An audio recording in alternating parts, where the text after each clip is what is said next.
আপনি কি কাজের মেয়ে? আমার একটা কাজের মেয়ে দরকার। ওই মিয়া, ডোন্ট কল মি কাজের মেয়ে। কি অবস্থা বন্ধুরা? আন্ধার জগৎ আপনাগরে স্বাগতম। আন্ধার জগৎ মানে বুঝলেন না তো? হ্যাঁ বুঝি, বলতেছি আপনাদের। ড্রাগ ওয়ার্ল্ড মানেই তো অন্ধকার জগৎ, তো আমি আন্ধার জগৎ বললাম। আচ্ছা যাই হোক,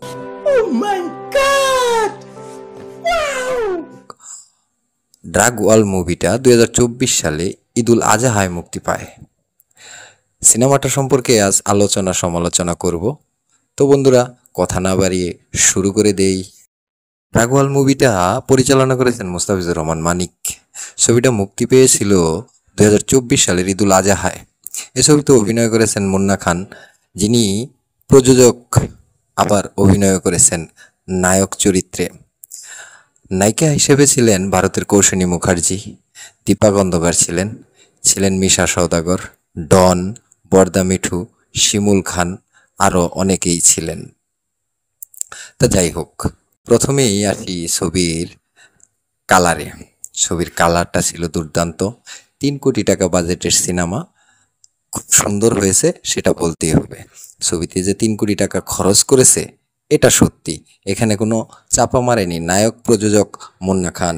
স্যার, আপনি একটু বাইরে গিয়ে আবার ঢুকেন, আমরা আপনাকে দাঁড়ায় সম্মান করি। তারপরে আসি অভিনয়ে। অভিনয় অভিনয়ে প্রথমেই বলি, শিবাশানু সাবলীল অভিনয় করেছেন। ডন মাত্র একটা দুইটা দৃশ্যে দেখা গেছে সাবলীল। শিমুল খান, তো পুরা ফাটাইয়া দিছে ডায়লগে। আর উনি যতবার স্ক্রিনে এসেছেন, সাথে একজন ওনার মানে পার্টনার ছিল, মেয়ে পার্টনার আর কি। ওনার সাথে কিছু কিছু পচা কথা উনি বলেছেন, যেগুলা এখানে বলতে আমার লজ্জা লাগতেছে, বুঝতে পারতেছেন না। আচ্ছা যাই হোক,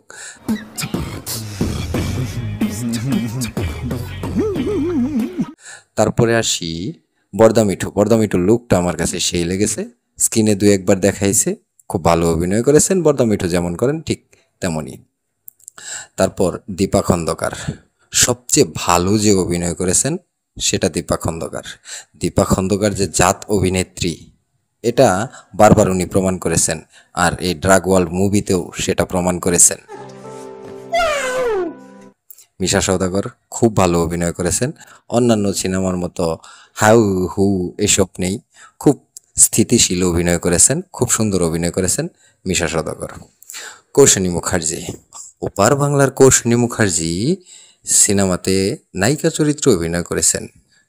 ওনার প্রথম হাফ মনে হয়েছে ওভার অ্যাক্টিং, বা আপনার ওই অভিনয় দেখলে একটু ভালো লাগবে না। সেকেন্ড হাফে উনি পুলিশের চরিত্রে দেখা যায়। সেকেন্ড হাফে উনি খুব ভালো অভিনয় করেছেন।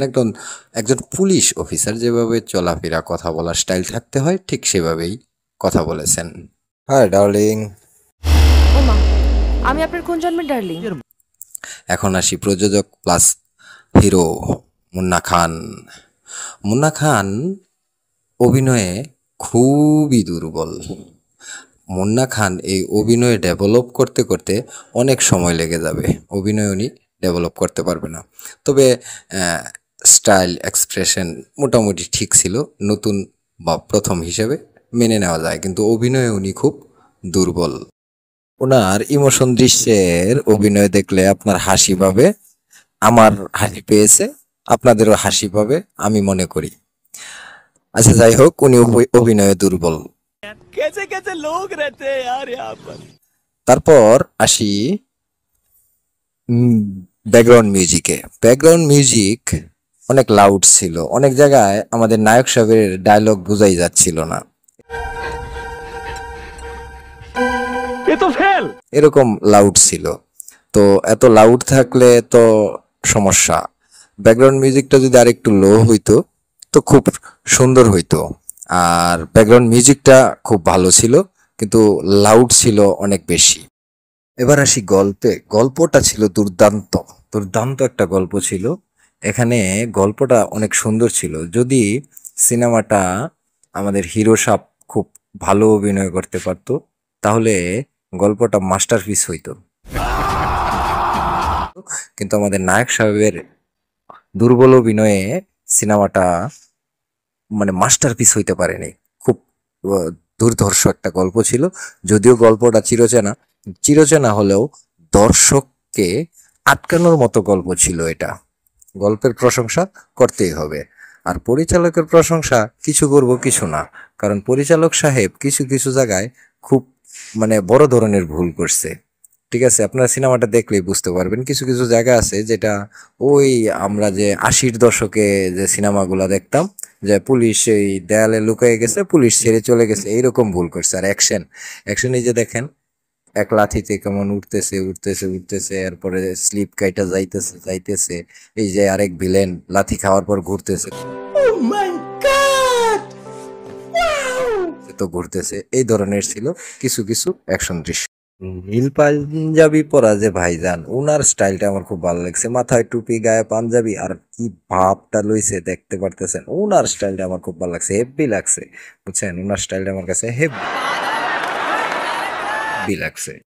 তো বন্ধুরা, আজ এ পর্যন্ত আলোচনা সমালোচনা, চলে যাচ্ছি। আবার দেখা হবে নতুন কোনো ভিডিওতে, নতুন কোনো সিনেমার গল্প নিয়ে বা নতুন কোনো স্টারদের আলোচনা সমালোচনা নিয়ে। সেই পর্যন্ত ভালো থাকবেন।